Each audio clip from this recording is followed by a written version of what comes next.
Welcome to the History Guy Podcast, a podcast dedicated to stories of lesser-known historical events told by Lance Geiger, also known as the History Guy on YouTube. I'm Josh, your host, a writer for the channel and eldest son of the History Guy. We tell all kinds of stories about history, from the modern era to the ancient past, so you never know what we're going to talk about next. One thing you can be sure of, it is history that deserves to be remembered. Magellan TV is sponsoring this episode.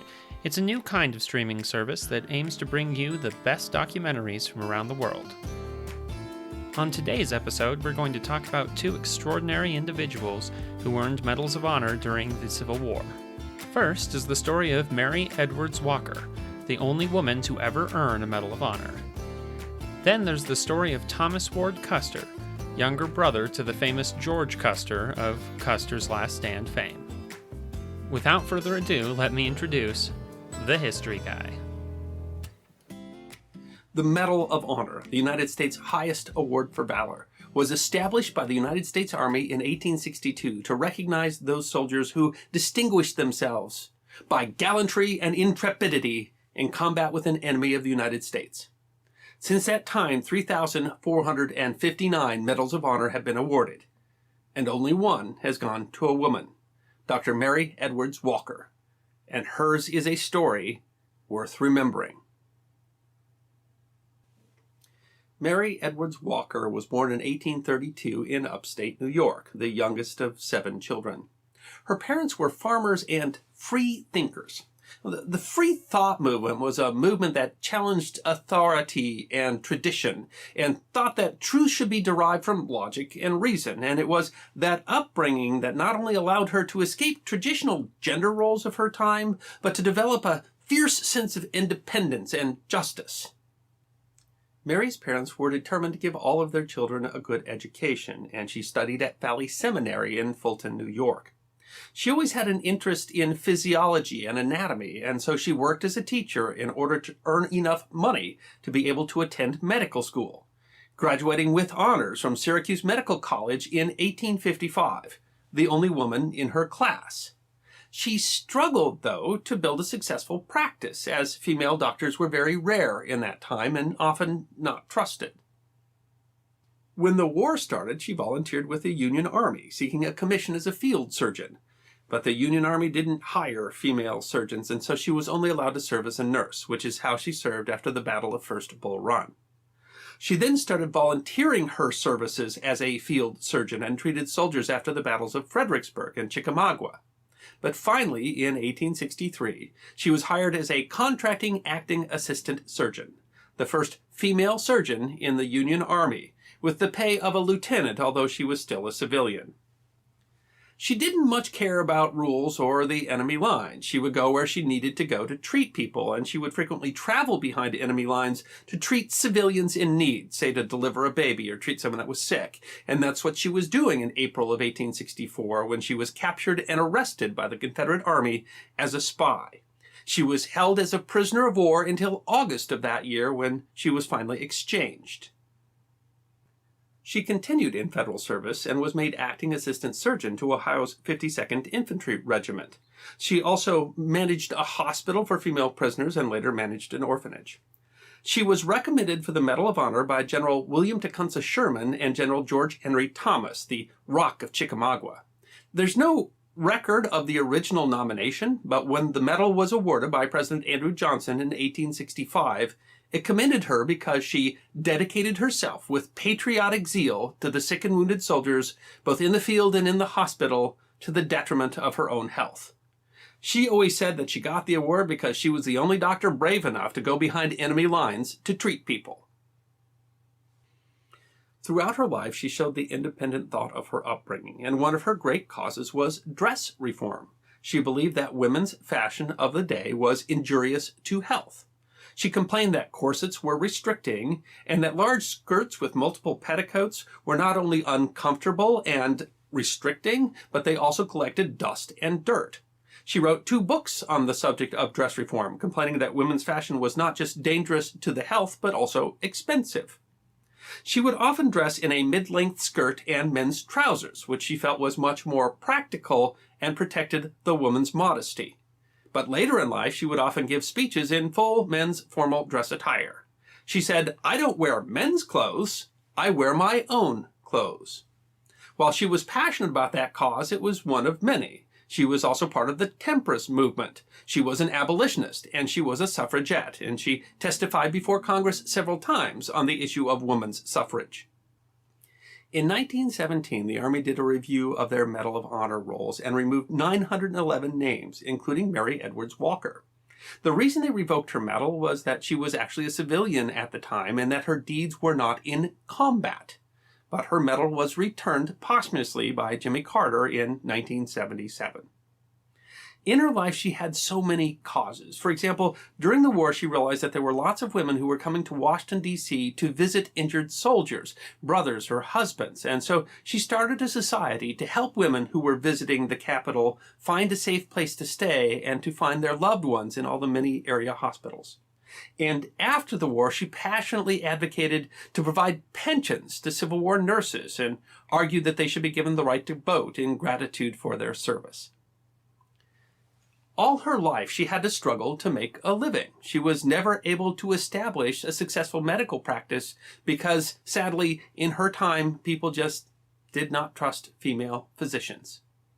She finally passed away on the family farm in 1919 at the age of 86. Even in her time, she was more known for her eccentricities than her accomplishments, and she's largely forgotten today. And that is just wrong, because her accomplishments were astounding, especially with what she had to face in her day. And darn it, the only female winner of the Medal of Honor deserves to be remembered. Now's the part of the episode where we get to chat with the history guy about what we've just heard, what we're going to hear, and some behind-the-scenes stuff that you only get to hear about here on the podcast. Mary Edwards Walker she was really ahead of her time, and she was doing a lot of stuff that I think we associate with a much later period. It's impressive to me that even though she wasn't allowed to be a surgeon in the U.S. Army, at least at first, that she didn't decide, oh, well, then it's beneath me to, work as a nurse or anything like that. She prioritized helping. And so she's like, well, I'm going to help, and I would like to be a surgeon. I'd like to use my skills to help, but if they're going to make me be a nurse, well, at least I'm helping. And it seems to me that that's pretty illustrative of her character.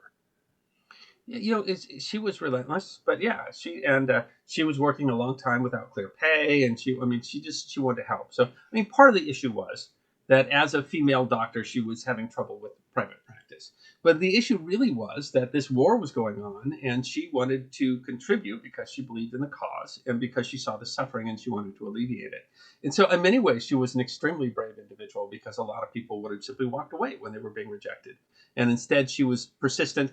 And, he said at the start, she wasn't even getting paid. She was, essentially a nurse, but she was still treating these soldiers. And it's nearly as we could tell, treating them quite well. And she wasn't just ahead of her time in terms of female doctors, but when you look at her in retrospect, her practice of medicine was far ahead of most of her colleagues at the time, which was another part of the reason why she wasn't well accepted, is because it was a sort of system where they didn't like a challenge from someone.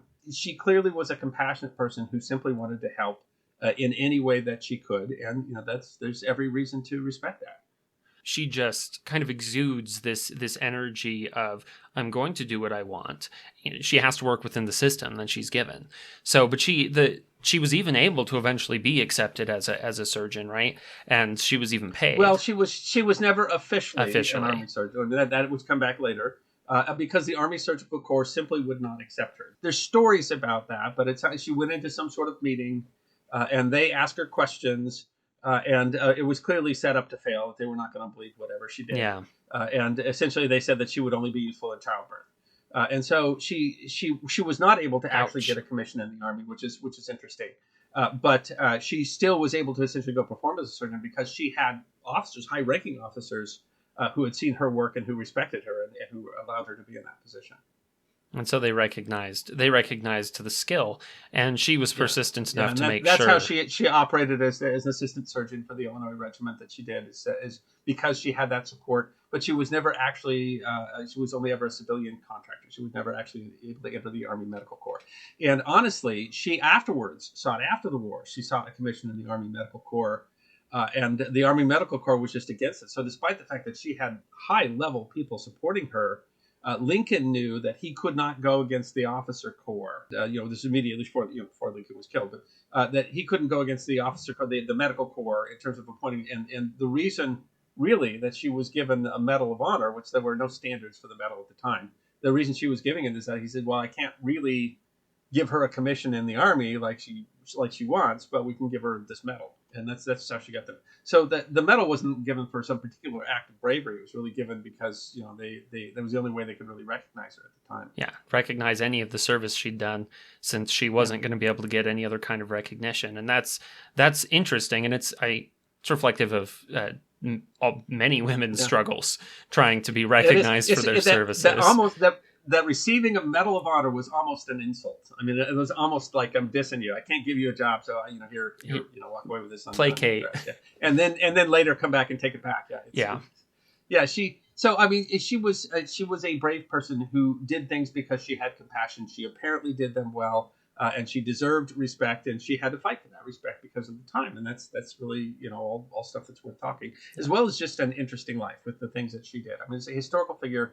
It is just interesting that someone, was in the middle of so many things that she was, and did that when no one else thought that she should be there.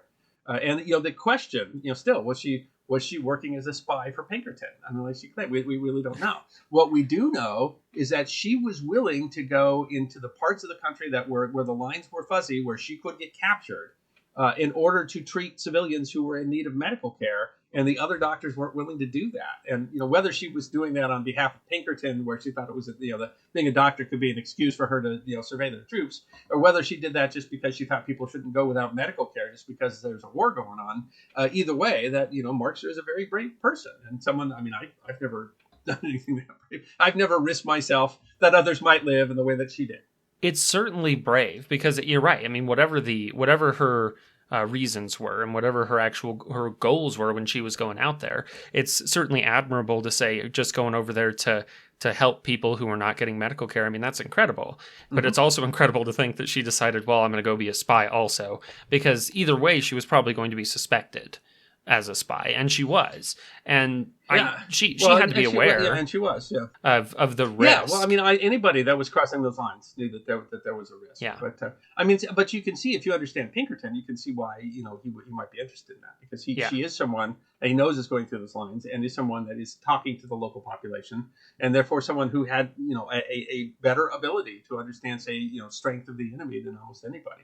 So he was smart. It's hard to say what they expected if she was captured, but he clearly this is someone he could recognize as being valued to that Union cause, and so it's not at all inconceivable that she was straight up working for Pinkerton. But I mean, we don't really have a very clear record of that. But I mean, Pinkerton, because we did another episode on Kate Warren. I mean, Pinkerton was able to see the utility of a woman in war simply because the sensibilities at the time didn't imagine that a woman was a combatant and a threat, and so they could get away with things that men couldn't. And I think he recognized talent too. I think both Kate Warren and Mary Edwards Walker here were made of some pretty incredible stuff. They weren't, and I think that's something that Pinkerton got right, was that he was able to find people who and look past his own prejudices to say that they're worth having because of what they're able to accomplish, which clearly... there's a lot of criticism of Pinkerton, and we haven't done one specifically on Pinkerton. A lot of that is very fair criticism. I mean, both in terms of the quality of his intelligence and the way that he did things,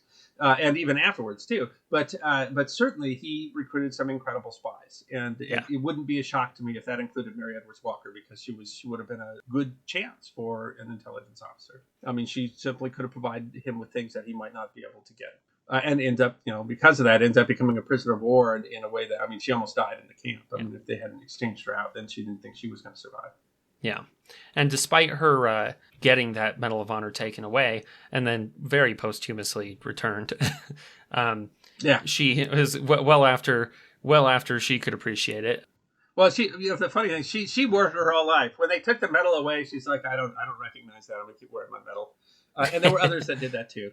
And the Miles Commission is interesting, and I think the Miles Commission was fair. I mean, there were the medals that were taken away were mostly medals that really never should have been. I mean, there was literally a guy who was captain who wrote in and said, I hear you have some sort of medal. I had fun in the war. Can you send me a medal? And they sent him a medal. Oh. And there were some almost 300 people of a main regiment.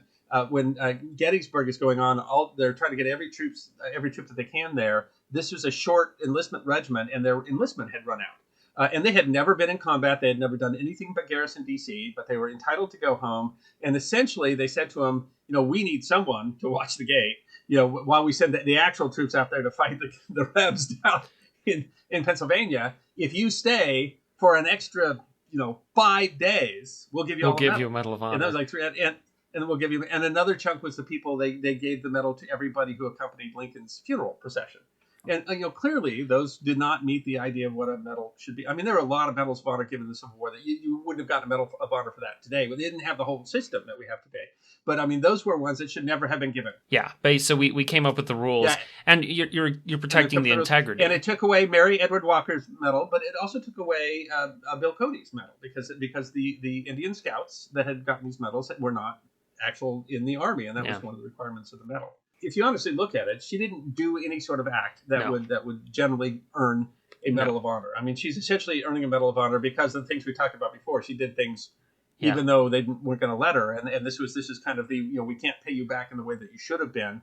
But if she had been a male surgeon and had done the same thing, had gone behind the lines or whatever, wouldn't have gotten a Medal of Honor for that. I mean, that was literally given a Medal of Honor because they couldn't give her a commission in the Army Medical Corps. It's not to say that she didn't deserve recognition. Oh, she's an amazing person. I mean, no matter how else you put it, she deserves to be remembered. I mean, she really does. She was an extraordinary person who did extraordinary things in the face of extraordinary odds. She was always brave, and she always just stood up for what she believed in, even when society told her not to. And that is all a good story. From beginning to end, she's a good story. And I think she was certainly heroic, even if, you not heroic in the way that you would typically give that medal for. And she'd deserve to be remembered, whether or not she got the medal, to be honest. It was her actions. And that's why, when the medals were all given back to her and Cody and the Indian Scouts and stuff like that. And we're always trying to correct that record. We're working on that quite a lot, today.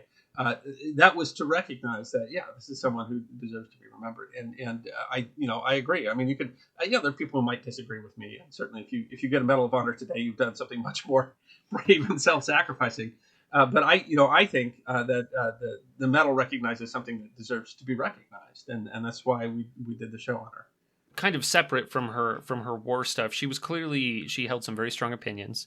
And unlike a lot of people of the day, she was not going to be quiet about it, no matter who was standing up against her. I mean, one of her causes was making sure there was recognition for all these women who'd served as nurses during the war. One of her causes was there were women that were coming to D.C. because a relative had been wounded and they were in the hospitals in the D.C. area, and those women didn't have a safe place to stay, and a lot of them were being victimized. And one of her causes was to make sure that if you were a sister of some soldier that was wounded and you came to D.C., that you had a safe place to stay. I mean, those are great causes. And she was an abolitionist. She was a suffragette. But she was a powerful advocate for dress reform, and so she always argued that women's dress at the time was unhealthy, it was expensive, and it didn't make sense, that women should be able to dress as they please. And so, I mean, if you might, it's kind of hard to imagine how someone had to fight hard for the right for a woman to wear pants. She was actually arrested for wearing men's clothing. And so that's a cause you wouldn't even think about today. No. That it wasn't just that women were fighting for the vote or that women were opposing alcohol because men were abusive when they were in alcohol. And all these causes that we see the women of the era going. I mean, she was just arguing straight up for you shouldn't have to wear a dress if you're working on a farm, and that's a cause. It's hard to know, I guess. I would have to do more research to know exactly how much of a difference she made on those causes, like in terms of getting them moved forward. But certainly she was well ahead of her time. There were not a lot of people arguing against that. She was called to testify before Congress. I mean, so she certainly was a leading voice in those. And she testified before Congress wearing a suit and a top hat and wearing the medal that had been taken away. I mean, that's gutsy. She never gave up. And so you have to think that she had some effect. And again, it just comes down to she deserved to be remembered. I would love to have met Mary Edward Walker and see, if she was soft spoken or if she was the firebrand that she seems to be. And that there's not a lot really It's sad when you go to, there's not a lot really about her personality. You get very little that talks about her as an actual individual. You get more about, what she was doing.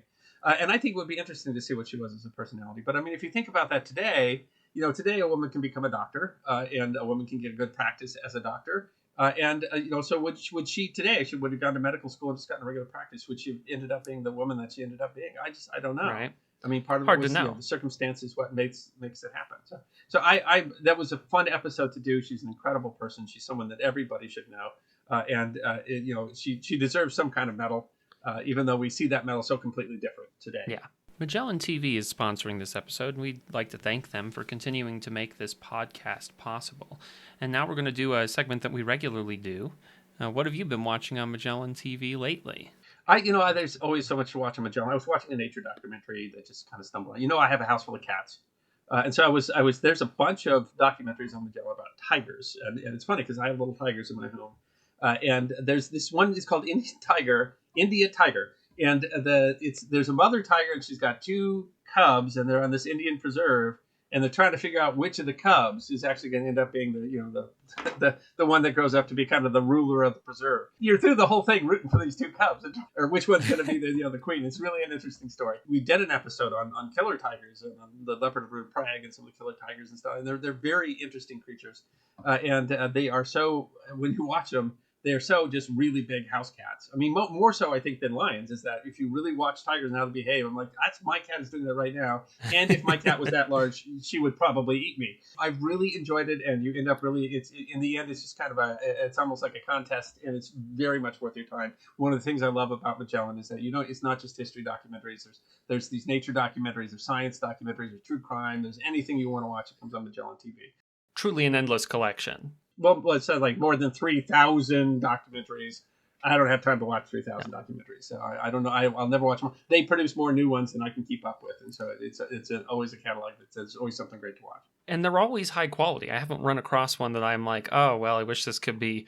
Largely the filmmakers are the ones that own the channel, and that means that they're going to put out good quality stuff. It's amazing. So, and of course, you've got a lot of technology these days, that didn't necessarily have when I was growing up in terms of a documentary. So that there's astounding visual graphics and that sort of stuff. It just makes for they're fantastic. If you are a fan of the History Guy, you'll most likely be a fan of Magellan TV. What I was watching recently was a World War II one. I'd felt like I had been watching a lot of animal ones, and so I was like, well, I'll go back to wars. And what this one, it was part of a series that they are called the Battlefields of the World Wars. And so they've got a couple of World War I ones and some World War II ones, and they're really pretty interesting. But the one I watched was on the Battle of the Alps in 1940. And I think it's something that does not get talked about a lot. The Italians attempted to invade southern France through the Alps, while the Germans were running around in northern France. And while pretty much the whole French army was collapsing and the French government was collapsing, the French soldiers in the Alps, and even on the French side of the Alps, because they fought some Germans there too, held their ground. They held the Italians off, and they were able to even hold off attacks by Germans up until the surrender date. And they are given kind of some credit for keeping some chunk of that, the part of it that was Vichy France from being occupied, because they were still there fighting and defending. Yeah, I mean, Mussolini was really trying to decide if he was going to enter the war. And he really jumped in because he saw the Germans getting such success that he figured he had to get some success now, or he wasn't going to be able to be a full partner in the war. That you're right. It's a battle. It's a part of the war that is completely forgotten. It's a great piece. And it sounds like an absolute, I'll have to go watch that one. And as always, we have a deal for fans of The History Guy. If you go to try.magellantv.com/historyguy, you're going to get a special deal for signing up to Magellan TV. And whether that's a free month or a deal off an annual membership, it's really worth the small monthly price that you have to pay to learn about new things just like you do on The History Guy. Next, The History Guy is going to tell the story of Thomas Ward Custer, a man who won 2 Medals of Honor and was still forgotten because of his more famous brother. And stay tuned after the episode to hear us talk a little more with The History Guy. I want you to imagine a military career. A young man so intent on serving the Union during the Civil War that he lied about his age and enlisted at just the age of 16. A young man who, as a private, served in the center of the line in the deadliest major battle of the Civil War, a young man who over the course of the war rose in rank, enlisted as a private, and by the end of the war was a brevet major. A young man who through acts of exceptional heroism was awarded not one, but 2 Medals of Honor, the first soldier in the United States Army to be so honored. You would think that such a soldier would be famous, might be one of the most famous soldiers of the Civil War, and yet there was such a soldier, and his name is barely remembered, for a very simple reason. It was overshadowed by the name of his much more famous older brother. And that is too bad, because the military career of Thomas Ward Custer deserves to be remembered. Emanuel Custer and Maria Ward Kirkpatrick from rural Ohio had 7 children together, but the first 2 died in infancy. Thomas Custer, born in 1845, was the 3rd boy to survive infancy, after his older brother Nevin, born in 1842, and his oldest brother, George Armstrong Custer, born in 1839. A younger brother, Boston, and a sister, Margaret, would be born later.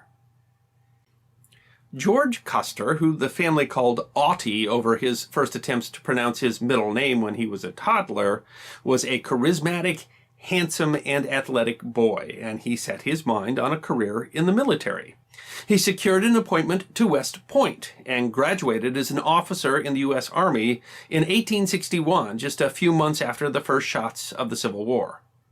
Well, naturally, the brothers, who all looked up to George, who was the leader of the pack, all wanted to follow him into the service. Nevin tried. He enlisted, but he had an ill-timed bout of rheumatism and was mustered out after only a couple of weeks. And Thomas, the next oldest, was just 16, 2 years too young to sign up for the Army. But that didn't stop him from trying. He tried. He was refused due to his age. He tried again and lied about his age, and in September of 1861 was mustered in as a private in Company H of the 21st Ohio Volunteer Infantry. The 21st Ohio was part of the 45,000-strong Union Army of the Cumberland, under the command of Major General William Rosecrans. In December 1862, they faced the Confederate Army of Tennessee, commanded by General Braxton Bragg, in front of the Tennessee town of Murfreesboro, along a freezing narrow waterway known as Stone's River. 17-year-old Private Tom Custer and the boys of the 21st Ohio were smack in the middle of the line. For 3 days, Bragg threw his army at Rosecrans. The Union lines were thrown back. They bent, but they did not break. In 2 massive attacks, Bragg was unable to dislodge Rosecrans. Realizing that Rosecrans would continue to get reinforcements, Bragg withdrew. The battle was a tactical draw, but the Union held the ground, and the Confederacy lost the hope of controlling central Tennessee, a critical event in the campaign in the West. Of the 76,400 soldiers who participated in the battle on both sides, 24,645 were killed or wounded. It was, proportionally, the highest casualty rate of any major battle of the Civil War. The 21st Ohio, who captured an artillery battery in a counterattack, took 159 casualties. After the Battle of Stone's River, Tom managed to secure a position as an orderly for a succession of brigade and division commanders until he was eventually on the staff of General Ulysses S. Grant and promoted to the rank of corporal.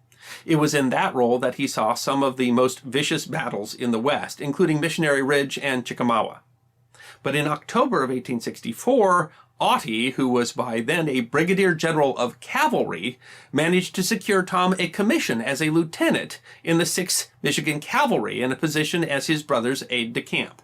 The final phase of the U.S. Civil War occurred in the spring of 1865, when the forces of Ulysses S. Grant finally broke through Robert E. Lee's defense works and ended the 10-month siege of Petersburg.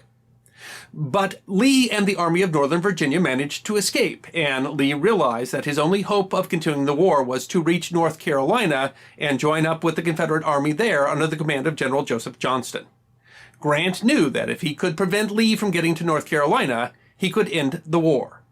The Appomattox Campaign was a series of running battles between Grant's advance forces and Lee's rear guard, and Custer's cavalry was in the thick of the fight. Time and again, Thomas distinguished himself in the chase. He was given brevet promotions. A brevet rank can mean a couple of things, but in Tom Custer's case, it meant a warrant giving a commissioned officer a higher rank title as a reward for gallantry or meritorious conduct, but without conferring the authority, precedence, or pay of a real rank. Such promotions were common during the Civil War. Tom was a brevet major by April. He had a horse shout out from under him at the Battle of Five Forks on April 1st. On April 3rd, Custer's cavalry engaged 3 regiments of Confederate cavalry near a place called Namazine Church. It was part of Lee's rear guard, and in a short, sharp action between cavalry units, Tom led the charge. He jumped over a hastily built Confederate breastwork and there captured 3 Confederate officers, 11 Confederate soldiers, and the battle flag of the 2nd North Carolina Cavalry. For his gallant action that day, Tom Custer was awarded the Medal of Honor. The decisive battle of the Appomattox Campaign came just 3 days later on a hill in front of a little creek that was called Sailor's Creek. Grant had finally caught up to Lee, and 2 of Lee's 3 corps were forced to engage in the desperate action at the Battle of Sailor's Creek. The Army of Northern Virginia was literally fighting for its very life, and in the brutal combat, when the Union infantry could not force the Rebs to break, the cavalry was ordered to charge. Tom Custer was the first cavalryman to get across the second line of Confederate breastworks, where he grabbed a hold of yet another Confederate battle flag. But the flag bearer drew his pistol and shot Tom Custer point blank in the face, so close that it caused powder burns. The bullet entered under his cheek, skimmed along his skull, and exited behind his right ear. And Tom Custer, in one motion, still hanging onto the flag, drew his pistol and killed the flag bearer. His face bleeding profusely, he triumphantly rode back with the battle flag of the 2nd Virginia Reserve Battalion. He rode up to his brother and proudly proclaimed, "Armstrong, the damned Rebs have shot me, but I got my flag." He tried to return to the fight. His brother had to have him forcibly restrained to be taken to the surgeons to treat his wound. Astoundingly, Tom Custer had captured his 2nd Confederate battle flag and earned his 2nd Medal of Honor in a period of just 4 days. He was the first soldier in U.S. history and one of only a handful to receive 2 Medals of Honor. The desperate, brutal Battle of Sailor's Creek was the death blow of the Confederacy. Lee lost more than 8,000 soldiers killed or wounded. Lee surrendered to Grant 3 days later. After the war, Tom Custer stayed in the Army. He had the regular rank of lieutenant, but the brevet rank of lieutenant colonel. Awfully good for someone who signed up as a private. He followed his brother's career in the West and the Indian Wars, and was with his brother on the Black Hills expedition in 1874 that discovered gold. And he was with his brother on that fateful day, June 25th of 1876, when the 7th Cavalry faced off against a force of Sioux and Cheyenne warriors in what has become known as the Battle of the Little Bighorn. After the battle, Tom's body was found a few feet away from that of his more famous brother. Nearby was the body of his younger brother, Boston. Also on the battlefield was the body of his brother-in-law, James Calhoun, husband of his sister Margaret, and the body of their nephew, Henry Armstrong Reed, who had accompanied his uncle's expedition as a civilian and was just 18 years old. That iconic battle was a bad day for the Custer family. Tom's remains were removed to the Cavalry Cemetery at Fort Leavenworth, Kansas, and the stone can still be seen there today. Thomas Custer was a brilliant soldier, but he lived his life in his brother's shadow. George Armstrong Custer was a larger-than-life personality and a bold and gifted commander of cavalry. But in 1865, when he was asked about his brother, in a moment of honesty, he said, "Do you want to know what I think of him? Tom should have been the general, and I the lieutenant." Thomas Ward Custer, a hero of the Union, was an extraordinary soldier who deserves to be remembered. Tom Custer's life is amazing. I mean, just like anyone who's really earned a Medal of Honor, and in this case, he did something during the Civil War. We talked about how Mary Edwards Walker, how we didn't really have the rules for how to do Medals of Honor. But what Tom Custer did is very much the kind of thing that we would award a Medal of Honor for today. Well, I don't know. I mean, today, the standard, because today we have a whole system. So would he have gotten a Bronze Star, a Silver that's Star, fair. There's a whole system goes up to. I don't know. I mean, there's no real version of capturing the flag today. What we can say about Tom Custer's medals, because he 2 medals in 4 days, is that in the Civil War, almost all the time, if you captured an enemy standard, you received the Medal of Honor. Even for people who literally picked one up off the battlefield, like the guy was dead and they picked it up. And so in both these cases, Tom, through absurd acts of bravery, charged in and grabbed their colors. I mean, one of the cases, he rode up to the guy. The guy put his pistol up to Tom's face and pulled the trigger. The bullet went across instead of going through his face, it went under the skin, went around the skull, came out the back behind his ear. Good heavens. The guy had to be awfully surprised when Tom shot him dead. I think most people get shot in the face. They turn around. Yeah, you think you're going to stop, at that point. So, I mean, it should have been fatal, and it just happened to be that the bullet, instead of, going, through his brain, it skidded around the outside of his skull. And it's funny because apparently Tom was so caught up in the battle, he didn't even recognize his wound. I mean, like, for God's sake, bandage your face. He was ready to go back. So they were certainly acts of bravery, and they were unquestionably acts of bravery that individually would have been given medals of honor to anybody, regardless. I mean, they didn't have to be a general's son. Yeah. And the fact that the two of them happened in 4 days, and of course it's in the Appomattox Campaign, so we're running to the point where Lee's army is desperate. I mean, but they were both very powerful acts of bravery. And I don't know if there's an equivalent today, and I don't know if you had an equivalent. I mean, the medals of honor that go today are very often for someone who is really risking themselves to save other lives. I don't know that he meets necessarily the same standard of all the medals of honor that were awarded or not awarded in the World Wars, but he is absolutely consistent with how the Medal of Honor was awarded in the Civil War, and he definitely deserved those two medals. Once we're in the middle of the 19th century, where the Civil War was fought, that was kind of getting toward the end of the whole battle standard thing, because I mean that was a tradition that went back, as the Romans were capturing a Roman battle standard was a real big deal. That's right. And in the Napoleonic Wars, that was very important because the units rallied around a standard. And there's a point actually, and it's interesting. There's a point in the British Army where they stopped carrying colors into combat because it was so embarrassing when you lost the colors. And so they had Isandlwana, where the colors of the 24th were lost, and then they had another one. I think it was Battle of Malakand in India. And they lost colors, and it occurred like in a 2-year period, and they decided they would stop carrying colors into combat. And you're talking in the late part of the 19th century. So it's at a point where the colors are extremely important, and defending the colors is extremely important. And we're really at the end of that era. But it still meant a lot in the Civil War. It still meant, I mean, that could demoralize an entire unit, and their best people were going to be fighting to the death. It's interesting because it was nothing more than a symbol, really. But it was, I mean, when you look at this battle, losing it, the fact that they were willing to be so reckless to get the battle standard, which may or may, I mean, you have to say that there were probably people who died doing things that were otherwise unnecessary in combat, specifically just to get the standard. And I think it's hard for us to understand today. I mean, when war has really, it's not that it was a game. I think that's probably an insult to them. But this idea that, that this one symbol is so important that we could prioritize that over other considerations. I think that's hard for us to get. Yeah, you're playing more like chess there, like you're capturing, like you're capturing a rook or something. When what does it mean to the? But it was important. But I mean, in these cases, it was. I mean, in every case in the Civil War, if your unit lost its standard, that would very likely break the unit in that battle, and because that was what your unit was rallying around. It was what stood for your unit. It was a matter of extreme pride, and it was also that was where the commander was. The unit's falling apart. Your morale is crushed. And so, and to some extent, that was real, because if they get to the flag, I mean, and Civil War battles turn that way. I mean, entire regiments they were fighting, and then they weren't, and somebody could shift that. So there's a reason that the Medal of Honor was, and aside from the fact that there was just no other medal associated with the Army to give, the reason that had to do with Winfield Scott. Winfield Scott didn't believe in medals because he thought it was too European. And of course, Winfield Scott had been the chief of the army for 20 years prior to the Civil War. Old Fuss and Feathers.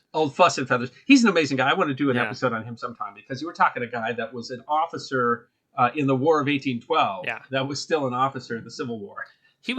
He was maybe a little past his prime. He didn't like medals by the time he got to the Civil War. They said he would fall asleep in the middle of sentences and stuff like that. He was chief of the army. He would be sitting. Still, though, impressive, right? That's a long career. Yeah, well, I mean, he developed, in the end, his strategy was the strategy that ended up winning the Civil War. That's interesting. Most of the other younger generals thought that they were going to go defeat the Rebs in one single battle, and he's the one that understood the anaconda, the economic war of cutting them off. So I got to talk about him at some point. But Old Fuss and Feathers was the reason we didn't have any medal system The Purple Heart had been actually authorized by Washington, but we didn't even have the Purple Heart authorized anymore. And it didn't have the same meaning that it does today, the battle wound. And so really it was it's really kind of funny how the Medal of Honors, I mean, the first Medal of Honor that was not first by date of action, but first medal actually given were these guys that had gone in the great train chase.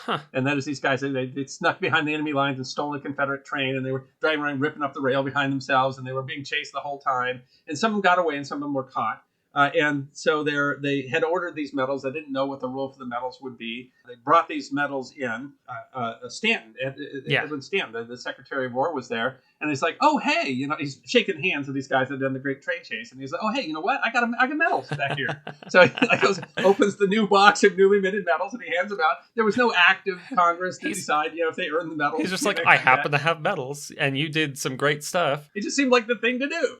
And interestingly, because of the way that the medal was authorized, that the first by date of service predates the Civil War. We did do an episode on that. I mean, the Medal of Honor is really interesting to talk about at the time because we just didn't know how we were going to do things. And Tom Custer is really interesting. The fact that he got two medals so quickly together, and he's an interesting guy. He wouldn't have even been an officer if it weren't for his brother. Right. He was never. I mean, how hard it must have been to negotiate with a unit to say that you're going to take one of your positions, one of the ranks that you have assigned to your unit, and that person's never going to serve in your unit. Immediately they're going to be assigned to a general staff, and you're never going to see them. And then he kept getting breveted up because he kept doing brave things after brave things. But I mean, and imagine that Appomattox Campaign. I mean, Lee's retreating. He's trying to get to Beauregard, and the war looks like it's at its end.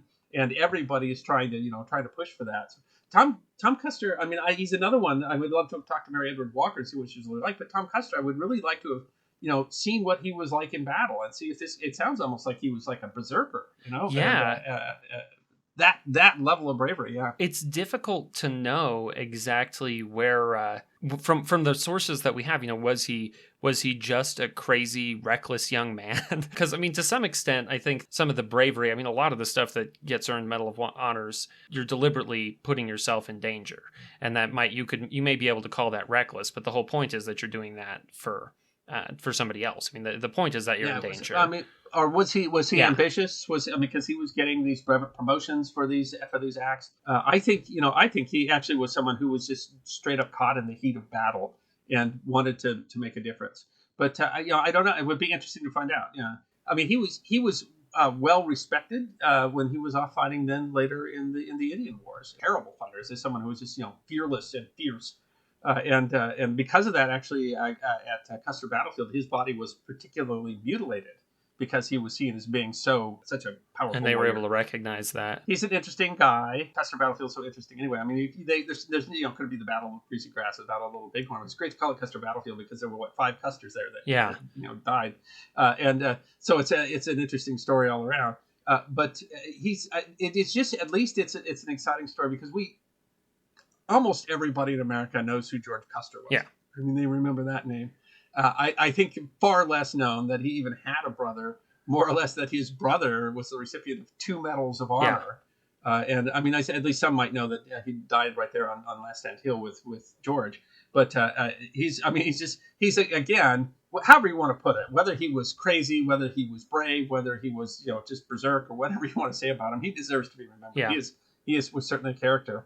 And someone who lived in the shadow of a brother who was more famous. So it's really interesting that at the end that George, who was a guy, George Custer was not someone who was given to modesty, I think you could say.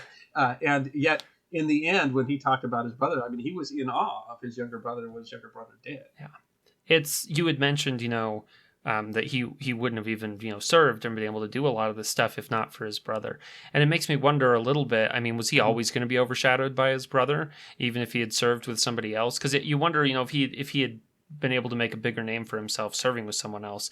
But on the other hand, I think he owes what he was able to do. Yeah, I don't. Who else is going to put him? I mean, he was a corporal, and an orderly. Who else is going to promote him to lieutenant and put him on their staff? Yeah, it is interesting because George went to West Point prior to the war, and Tom didn't get that chance because the war started, and he went enlisted, as a young man, and went and fought in some terrible battles, Stones River. Yeah. Oh my gosh! So I mean, it's hard to say that if the situation had been different, would Tom have gone to West Point? Could he have gone to West Point? Could he have been an officer in the same way that his brother was? And of course, George Custer. There's reasons that people remember his name, good and bad. But I mean, he was an extraordinary officer in many ways, and everybody acknowledges that. So it's hard to say because they were just in a different situation. George Custer got to be a general because he entered the Army at a very different time. And Tom Custer got to be, I think, eventually a brevet major because his brother had gone to West Point. But I mean, they both had come in different situations. But I think he was always going to be overshadowed by his brother, and especially given the role that would come later. I mean, Custer's role in the West meant that his name was well known. I mean, the disaster at Custer Battlefield was well known throughout the nation, and that's one of the reasons he's so famous. And I think that was always going to overshadow someone who was really known for individual bravery, like Tom Custer was. Custer's reputation, I think, has gone different ways, and I think his association with the Indian Wars has, in general, in the modern world, hurt his reputation. And certainly, I mean, he played roles in that were... There's a lot negative about those wars and what they mean, and we talk about that in historical context. And I don't know that any particular way you tie that to Tom Custer. He was out there. He was out there. Well, and that's, I mean, you'd say that a lot about. Well, I mean, George had his other things too, but George was only a cog in a much larger machine, and it wasn't like he was driving all of the feelings and the pressures. And there's lots of questions about his choice making at that battle, and that led to a disaster. And then he was originally supposed to wait for 2 infantry columns. Neither one of them was coming. He still attacked. He had, it followed very much the way he had fought in the Civil War, and ended up badly for him. And 2 brothers and a brother-in-law and a nephew. It is it's interesting because I think that the Custer in general gets a lot of negative stuff, but it's interesting to think about Little Bighorn as kind of a family tragedy too, and I think that's a piece of a large piece of history that sometimes gets passed over. That's part of the fun of the Thomas Ward Custer episode, was to talk some about the Custer family. I got to talk a little bit about. The whole family and how they came together, and what happened at matter of fact, that episode came out in 2 versions. The first version I talked about Tom. The second version I added, I think, like 2 minutes into that episode to talk about the Custer family and the ones that had died at the battle. And it's really an interesting family, and there are people. I mean, I have a dear friend, Father Vince Heyer. Hey Vince, if you're listening, he's as Custer a guy as you'll get, as Custer an expert as you get, and there are people who are just fascinated with this man and his family because they were really part of the era, and good or ill, whatever you want to say about them. I mean, they were really part of the era. And so this was a fun episode to do because I think it took people beyond what they usually know about the Custers, which was really only to know about yellow hair. And I think it's important, and it's not just they had roles to play in history and were people too. And I think that's the kind of stuff that we really want to be able to examine from as many perspectives as possible in history. Absolutely. And like I said at the beginning of that episode, if Tom Custer's name had been anything but Custer, and he'd done the same things he did, you'd know his name. And the reason you don't know his name is because his last name is Custer, and there was a more famous Custer at the same time. Who was overshadowing him in his death, even though they died at the same spot, even in his death, 5 feet away from each other. Might literally have been in his shadow. Yeah, I mean, there's different theories, but one of the theories is, and I don't want to. One of the theories is that George Custer was wounded. He died with a shot to the temple, and one of the theories is that Tom might have been the one that put Custer, because they didn't want him to be captured. That Tom might have been the one that killed his brother. That's an interesting. There's another interesting. Someone was asking me the other day. Another interesting theory is that they were all buried in a mass grave. They decided that they were going to reinter George Custer at West Point, and they weren't really sure which body was his. And the one that they found that they thought was his was actually wearing a corporal's jerkin. And if the note at the time says, well, we think we got the right one. And some genetic evidence since at least suggests that it might have gotten the wrong guy, or at least they didn't get all of him. So probably some of George Custer is still buried there in Montana. It gets pretty difficult to be like 100% sure once you've buried them for a while, and then you try to go back. Yeah, that's and in a pile of mass grave. So it's because someone said somewhere, Custer's buried at West Point. I'm like, maybe. Or there might be an unnamed corporal buried at West Point, or there might be parts of both. At the very least, we tried. We tried to bury him at West Point. There is a grave at West Point that has his name on it, and that's of course Tom was also reinterred. He's buried in Kansas at the the cavalry headquarters in Kansas. And you can still go see his gravestone too.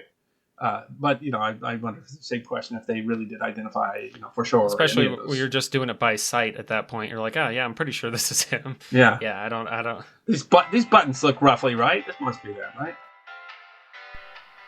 Thank you for listening to this episode of the History Guy podcast. We hope you enjoyed these stories of forgotten history, and if you did, you can find more on our YouTube channel at The History Guy. History deserves to be remembered. We will continue to release podcasts every other week, so stick around if you want more podcasts on forgotten history. You can also find us on our website, thehistoryguy.net, as well as on Facebook, Twitter, Instagram, Rumble, and Patreon. You can even get a personalized message from the History Guy himself on Cameo.